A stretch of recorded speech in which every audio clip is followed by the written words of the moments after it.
በጣም ደስተኞች ምሽት አሁን ምን አገኘህ አለ ያ ባለስልጣን ዲሲ ላይ የነበረው ሰውዬ ማለት ነው። ምን አዘዛችሁ? 20 ብር በሉ 40 አድርጉልኝ።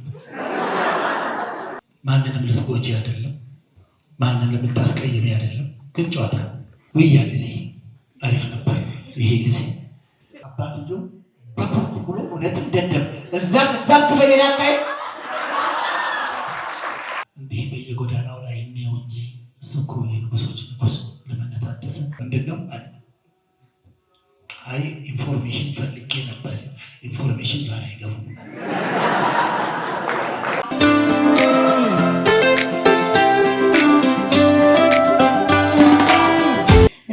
ያንን ዘመን አንተም በደስተኝነት የምታስታውሰው ጊዜ ነው። በተለይም ደግሞ ከሀብቴ ምትኩ ጋር የነበረህን ጥምረት አሁን የዛን ጊዜ የሰራችሁትን ስራ በማስታወስ ውስጥ ያለ በትዝታ ውስጥ ያለ ስራዎችን ማውሳት አለ። ደግሞ እነዛ ስራዎች ሲሰሩ የነበሩ ገጠመኞች፣ ሁኔታዎች አንዳንድ ጊዜ እኛ ውጤቱን አይተነው እንስቃለን፣ እንደሰታለን አይደለ? ያ ነገር ደግሞ ሲሰራ የተፈጠሩ ነገሮች ምናልባት እናንተ ፈገግ አሰኝተዋችሁ ያለፉ ነገሮች ሊኖሩ ይችላሉ። እንደዛ የምታስታውሰው አይደል? ብዙ ጊዜ የዕለት ተዕለት ግንኙነታችን ማህበረሰብ ጋር ያለን መስተጋብር በዛ ተንተርሰን ነው የምንሰራውና ኢትዮጵያ ቴሌቪዥን እዚህ ማዘጋጃ እያለ ወደ ሰፈር የምንሄደው በእግር 15 ሳንቲም ነው አውቶቡስ ያኔ፣ ግን 15 ሳንቲም ቁጥብ ነበር። ስንሄድ በመንገድ ግን የምናያቸውን ነገሮች መልሰን ገልብጠን የምናሳየው የነበረውና ብዙ የሰራናቸው አሉ። በጣም ብዙ የሰራናቸው አሉ። አይተን ሰርተናቸው እንደገና ደግሞ በሌሎች አጋጣሚዎች ሌሎችን ለመስራት የሆነ ቦታ ስንሄድ ያየናቸው የታዘብናቸው ያዝናኑን ብዙ አሉ። አንዱ አስተናጋጅ በቃ ያስተናግዳል። በቃ የሚታዘዘውን ይታዘዛል፣ የሚያመጣውን ያመጣል፣ ሂሳብ ይቀበላል። ምን ይላል። በቃ ይሄ የዕለት ተዕለት እንቅስቃሴያችን ነው፣ እናየዋለን። አንድ ቀን ረፍት ሆነና የሆነ መዝናኛ ቦታ ላይ ገርል ፍሬንዱን ይዞ አየነው። እሱም እንደ አዛዡ ነው፣ ቁጭ ብሎ ነው ሲጨበጨብ ተነስቶ ሄዶ ሊያክመት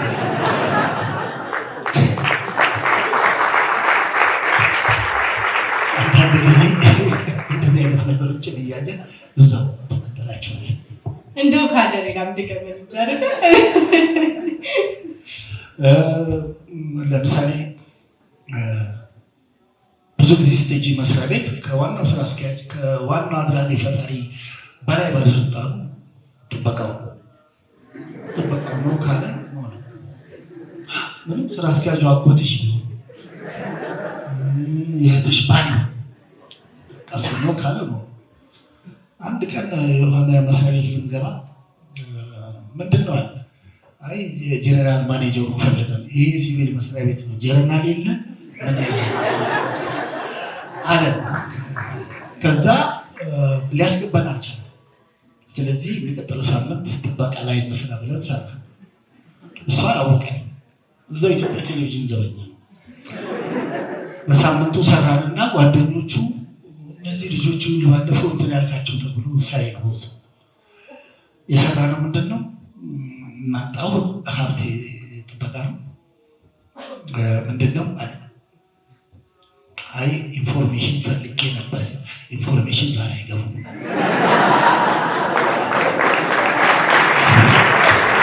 ይሄን አሳዩትና ይሄን ውድ ቀን አይቶት የሚያሰኘው ቢሮ ስንመጣ ግቡ እናንተ ልጆች አሉ ኢንፎርሜሽን።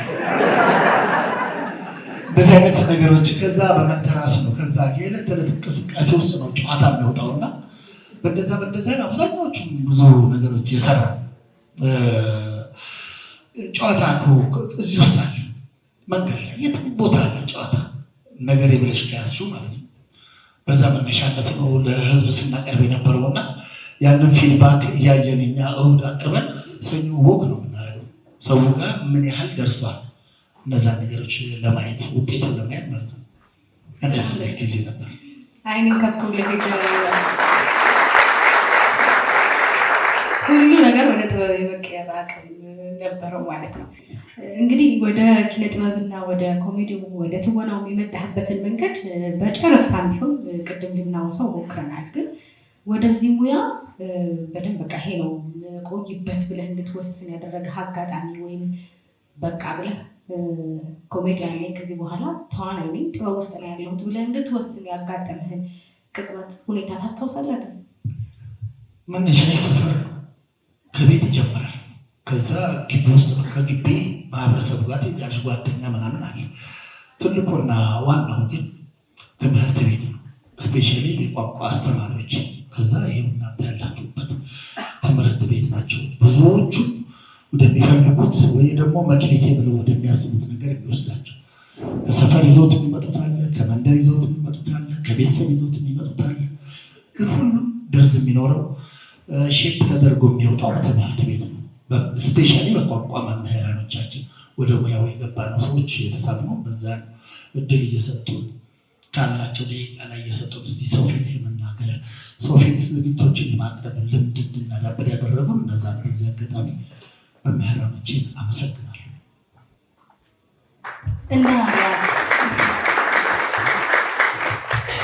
እንደ አርያስ የምታስታውሰው ከኛ ሀገርም ከውጭ ሳየው በቃ ይማርከኛል እሱን ፈለግ ወይም እሱን እያየሁ መጥቻለሁ የምትለው ሰው አለ? ያለምንም ጥርጥር ሀገራችን ላይ ንጉሳችን ልመና ታደሰ። ምንም እንኳን ዛሬ ጊዜ ሁኔታው እንዲህ በየጎዳናው ላይ እንየው እንጂ እሱ እኮ የንጉሶች ንጉስ ልመና ታደሰ የኔ የምን ጊዜ ሮል ሞዴል ነው። ውጭ ሲመጣ ቻርልስ ስፔንሰር ቻፕሊን ያው ወርልድዋይድ በሙሉ ያውቁታል። ሲሰራቸው የነበሩ ነገሮች ደግሞ ለየትኛውም ማህበረሰብ የሚሆኑ ናቸው። ለየትኛውም ትምህርት ደረጃ እውቀት ደረጃ የሚሆኑ ናቸው። በዛ ዘመን በዛ ጊዜ በዛ ቴክኖሎጂ እዚህ ድረስ አምጥቶታልና ሁለቱ ለኔ በጣም ነፍስዬዎች ናቸው።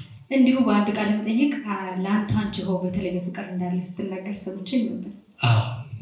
ድርሰት ስናነብ እንግዲህ ታምራት ነው እንደሚለው ድርሰት ስናነብ መጽሐፎች ስናነብ ስናይ የራሻ ድርሰቶች ስፔሻሊ አንቶጂው ወደ ቀልድ ስለሚያደላ ወደ ኮሜዲው ስለሚያደላ የጽሁፍ ዘውጎቹ ሁሉ ወደዛ ስለሚያደሉ የእሱ ጽሁፍ ይይዘኛል። እነዚህ ሾርት ስቶሪስ በተለይ በሀገራችን የተጻፉ ብዙ ሾርት ስቶሪዎች አሉ። ወደ ቀልድ ወይም ደግሞ ትንሽ ፈገግ የሚያሰኙ ነገሮች ሲሆኑ ለነሱ ቦታ እሰጣለሁ። ሌሎችንም አነባለሁ። ስፔሻሊ ግን ንባብ ታሪክ ቀመስ ሲሆኑ እኔ ኖሬበት ግን በወቅቱ በእድሜም በአጋጣሚ ሆነ ያላወቅኩትም ግን እዛ ዘመን ውስጥ የነበረ ሰው የጻፈውን ማንበብ ደስ ይለኛል። ታሪክ ቀመስ እውነተኛ ደረጃው ሁለቱም ኮሜዲያን እና ደግሞ በግልብጥ ብለህ ተዋናይ የሆንክበት ፊልሞች ላይ በደንብ በትወና የመጣህበት ጊዜ አለና የኮሜዲ ስራንና የትወና ሁለቱም ውስጥ እንዳለ ሰው ድንበር አለ? ልንለያየውስ እንችላለን? እንዴት ነው ሁለቱም ውስጥ መገኘት ያለው ስሜት? አንቺ ጎበዝ ማለት ነው። ኤልዳ እባላለሁ። ኤልዳ ጎበዝ ጥያቄ ናት። በቃ የምፈልጉ ጥያቄ ነው።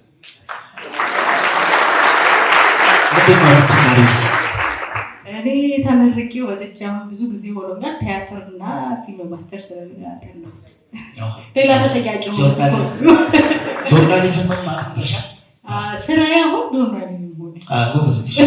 ለምንድን ነው ይሄን ያልኩት? እንደዚህ አይነት እንደዚህ ጥያቄ ተጠይቄ አላውቅምና ሾርት አጫጭር ነገሮች ነበር ከሀብቴ ጋር ስንሰራ ነበር። አጫጭር ነው እየሰራን የኖር አጫጭር ስንሰራ ቆየንና በመሀል ከሀብቴ ተለያየ። ስንለያይ በቃ እዛ ጋር ተቆረጠ። እዛ ጋር ሲቆረጥ ከዚህ በኋላ ደረጀ የሀብቴን ማይክ የሚይዝ የለም። በቃ መሀላ ነው። እዛ ጋር በቃ ከደረጀ ጋር አጠገብ ሀብቴ ነበር። ልክ ሲቆም ፊልም መጣ። የመጀመሪያው ፊልም ያስቀም ነው። ፊልም ሲመጣ እኔ ምንድን ነው ያልኩት? ጎበዝንሽ ያልኩሽ አጫጭር ርቀት ነበር የምሮጥ 100 ሜትር 400 ሜትር ነበር። እስቲ በማራቶን ሊየው አልኩና ገባው ፊልምን ማለት ነው። እስቲ ደግሞ ደረጀን በማራቶን ሊየው አጭር ርቀት ነበረ። እስቲ በማራቶን ሊየው አልኩና ፊልሙ ጋር ገባው።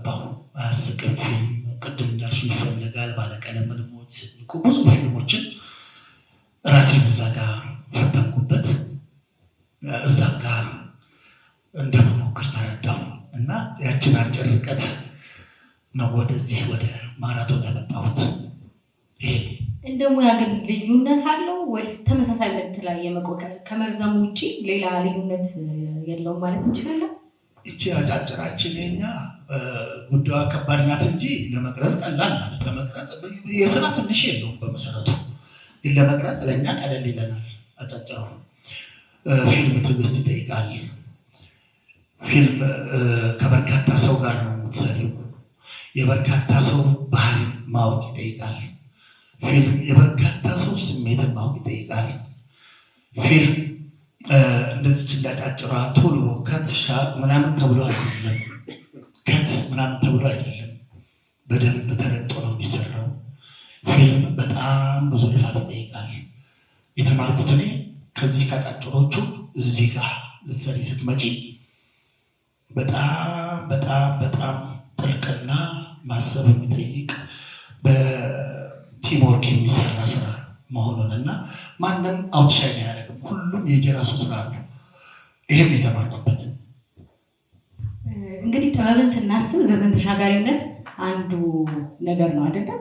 የኮሜዲ ስራዎች ደግሞ በጊዜያቸው በጣም ያሳቁን ኮሜዲ ስራዎች አሁን ስናያቸው ያኔ እንዲህ ያሳቁን እንዴት ነው ምንላቸው ነገሮች ይገጥሙናል። እና እንዴት ነው እሱ ነገር የጊዜውን ሁኔታ በመፍጠር ነው። አንተ ስታያቸው ያን ጊዜ የተሰሩ እና የዛን ጊዜ በጣም ያስቁ የነበሩ ስራዎች አሁን ላይ መለስ ብለህ ስታያቸው አያስቁም ነበር ያልካቸው ገጥሞ ያውቃል?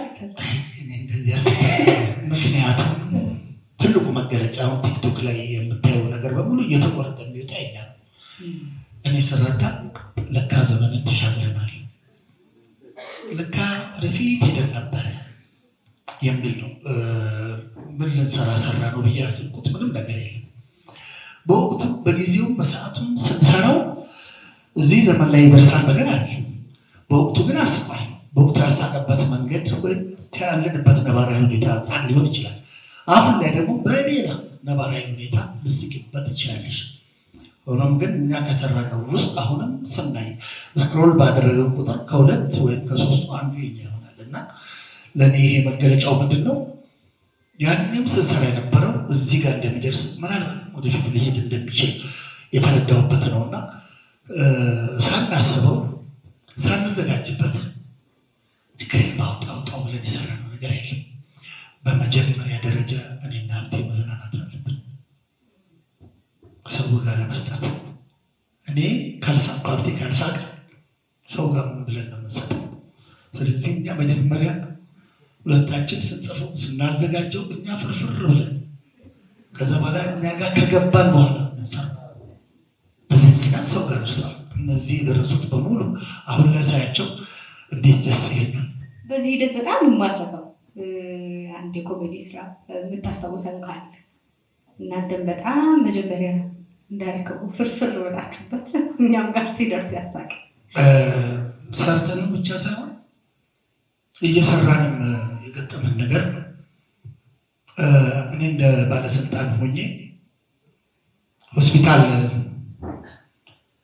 ሀብቴ ታሞ ጉብኝት እያደረጉ ነው። ሆስፒታል ውስጥ ምንድነው እየሆነ ያለው ሆስፒታላችን ምናምን እያልኩ ምናምን ነገር ነው እና ጨዋታው ምንድነው ፕሌዩ እዛ ጋር ስደርስ ዘመዴ ነው የተኛው ዘመዴ ነው። እዚህ ጋር ስልጣን ገደል ገባ። ሰው ቁጭ እዚህ ጋር ሰው ሆነ አውጭ ምን አገኘህ አለ ያ ባለስልጣን እንዲህ ሲል የነበረው ሰውዬ ማለት ነው። አውጭ ምን አገኘህ ብለ ጋጣን ሆነ ምንድን ነው እያደረጋችሁ አለች? ይሄ እኮ እንትና እኮ ዘመዴ እኮ ምናምን አለ ባለስልጣን አለና ምንድን ነው ያዘዛችሁለት አለ። አሁን በቃ አሁን እያገገመ ነው የመጣ ጊዜ እኮ ራሱን አያውቅም ነበር። አሁን አገገመ ነው ይሻለኛል። ጥሩ ምን ያዘዛችሁት? 20 ብር በሉ 40 አድርጉለት።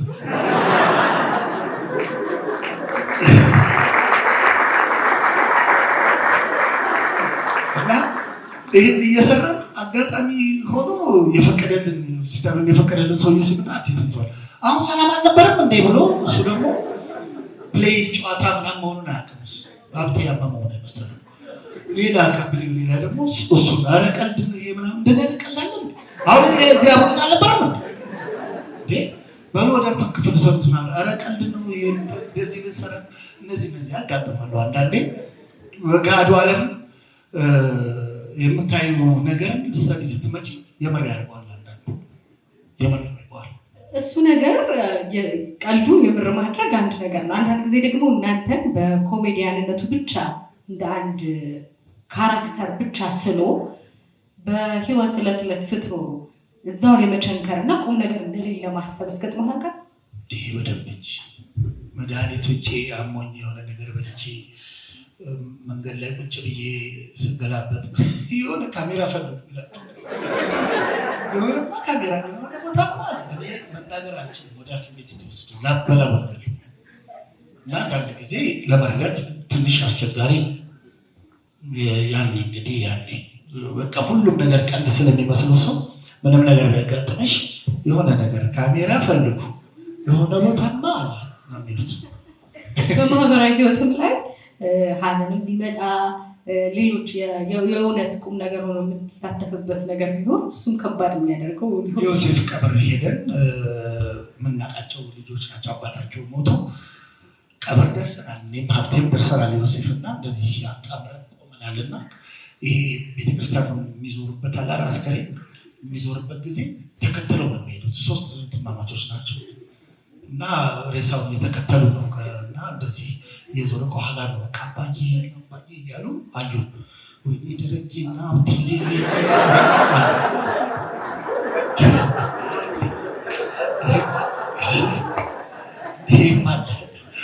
ምንም ማድረግናት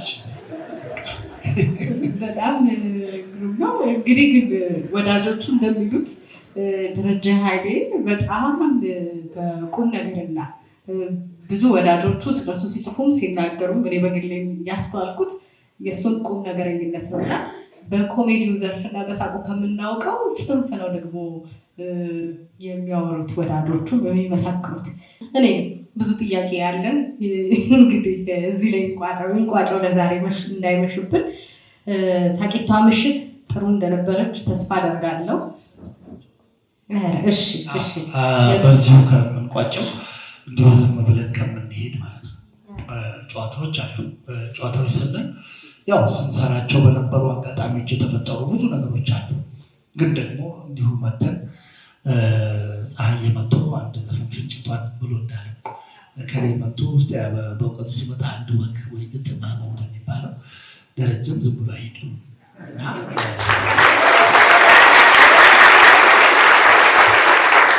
ተገኝቶ ነው ብዙ አይነት ነገሮች አሉ ለጨዋታ የሚሆኑ ከጨዋታም ጋር ተያይዘው ሊነሱ የሚችሉ ነገሮች ነው። አንዴ ምን ሆነ ያው እንግዲህ በአብዛኛው ወጣቶች ናቸው ያሉት። እንግዲህ የወደፊቱ ኢንጂነር፣ የወደፊቱ ፓይለት፣ ዶክተር፣ የወደፊቱ ደራሲ ጸጋዬ ገብረመድህን፣ የወደፊቶቹ ሳይኮሎጂስቶች፣ የወደፊቱ ብዙ ነገሮች ጋዜጠኞች እዚህ መሀል አሉ። እኔ ትንሽ በእድሜ ስለምበልጥ ከእድሜ ላስተምር የምችለው እዚህ ተማሩ፣ እወቁ፣ የያዛችሁትን የያዙ እውቀት ከቀደሙቱ የበለጠ አገኙ፣ ከመምህራኖቻችሁ ወሰዱ፣ የተማራችሁትን ቤተሰብ አይደል ወደዚህ የላካችሁና ቤተሰባችሁን የሚፈልገውን ደረጃ አድርሱት፣ ሀገሪቱን ወደሚፈልገው ደረጃ አድርሷት። ምክንያቱም ብዙ ኃላፊነት እናንተ ጋር ስላለ እኔ እድል ቀንቶኝ ጊዜውን አግኝቼ እዚህ ተቀምጬ ልናገር በቃሁ እንጂ ስንት ሰው እዚህ ጋር ቁጭ ብሎ መናገር የሚችል ወጣት አለ። ስንት እሳት የላሰ ነገ ደግሞ እያንዳንዳችሁ በሙያችሁ እዚህ ጋር የምትቀመጡበት የማትቀመጡበት ምንም ምክንያት የለም። ሁላችሁም ኃላፊነት አለባችሁና ጊዜ ሰጥቶ ከእራት መልስ ማኪያቱ በማጥኛ ሰዓት ይህን ጊዜ መስጠት መቻል ማለት ምን ያህል ለጊዜያችሁ፣ ምን ያህል ለትምህርታችሁ፣ ምን ያህል ለማወቅ እንደምትጥሩ ማሳያ ነውና ለራሳችሁ አጫዎች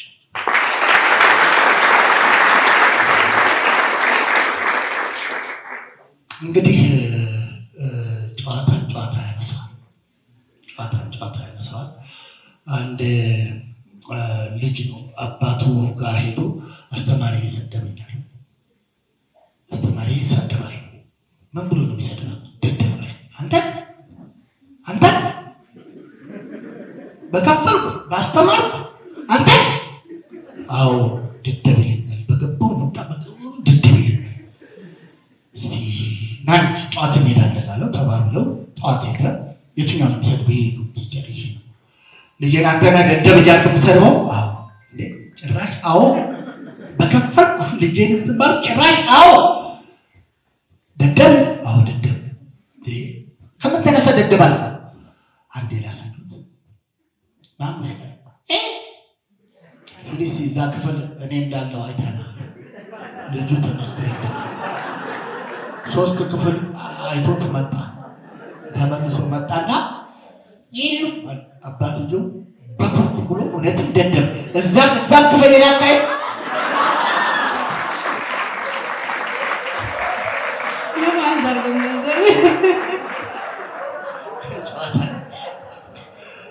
ጨዋታ ያነሳል። ብዙዎቻቸው አሁን ባለው የማህበራዊ ድረገጽ ብዙ ነገሮች እዛው ላይ ስለምታገኙ የተሻለ ነገር አለብኝ። ልጅቷ በጣም ተወደዋለች። በጣም ነው የሚዋደዱት። በጣም ነው የሚዋደዱት እና ቀድማ ቀጠሮ ላይ ተገኘች። እሱ ሌት ሆነ። በቃ 10 ሰዓቷን ስታይ ፀሐይ መቷታል። በቃ ግራ ገብቷት ምናምን ነገር አርፍዶ መጣና ወይኔ የኔ ፍቅር ፀሐይ ላይ ገተርኩሻል ይላታል። ተናገሪ እንጂ ፀሐይ ላይ ገተርኩሻል። እኔ እኮ እንደ ዳኒ መኪና ቢኖረኝ እኮ ከቤትሽ ፒክ አደረግሽ ነበር። ፀሐይ ላይ አቆምኩሻል። ሰው ሁሉ ተገላመጠብሻል። ወይኔ እኔ እኮ እንደ ዳኒ ገንዘብ ቢኖረኝ ክትፎ ቤት እኮ ቀጥርሽ ነበር። ክትፎ ቤት ቁጭ ብለሽ ወይኔ ተናገሪ እንጂ ፀሐይ ላይ ገተርኩሽ። የሰው አይን በላሽ አይደል?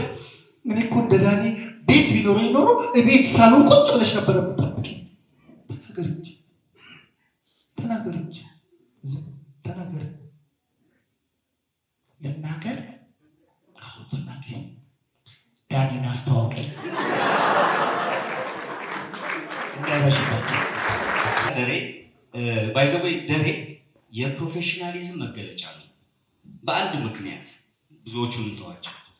ኢትዮጵያ ውስጥ በኪነ ጥበብ ውስጥ መቆየት በጣም ከባድ ነው። ኪነ ጥበብ ጀምረው ነጋዴ የሆኑ እስር ቤት የገቡ በጣም ብዙ ሰዎች አሉ። በኢትዮጵያ ኪነ ጥበብ ታሪክ ውስጥ 30 ዓመት 35 ዓመት ሙያዬ ነው ብሎ መኖር በጣም ከባድ ነገር ነው። በጣም ደግሞ የደሬን ከባድ የሚያደርገው ኮሜዲ የሚባለውን ሙያ ረግጦ መያዝ። ኢትዮጵያ ውስጥ ቅድም እንደውም አልተነሳም። ኢትዮጵያ ውስጥ ኮሜዲ የሚከብድ ይመስለኛል። በጣም ከባድ ነው። ይሄንን ሙያ ግን ሙያዬ ብሎ ከ30 ምናምን ዓመት በላይ መቆየት ይሄ ትልቅ ትምህርት ነው ለኔ። ደሬ ስላሳለፍካቸው በርካታ የፕሮፌሽናል ዓመቶች የአዲስ አበባ የዩኒቨርሲቲ የባህል ማዕከል ለስራዎች ትልቅ ክብር አለው።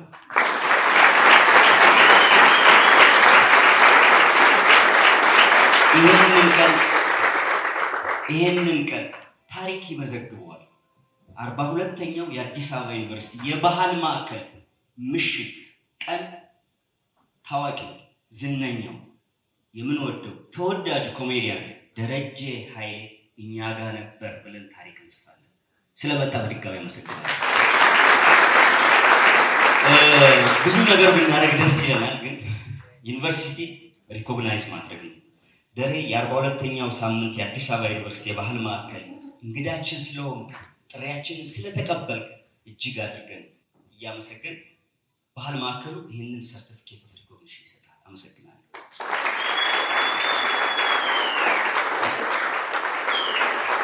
በጣም ደስ የሚል ምሽት ነው። ሳቂቷ 42ኛ የባህል ማዕከል ምሽት እንግዲህ ደምቃለች።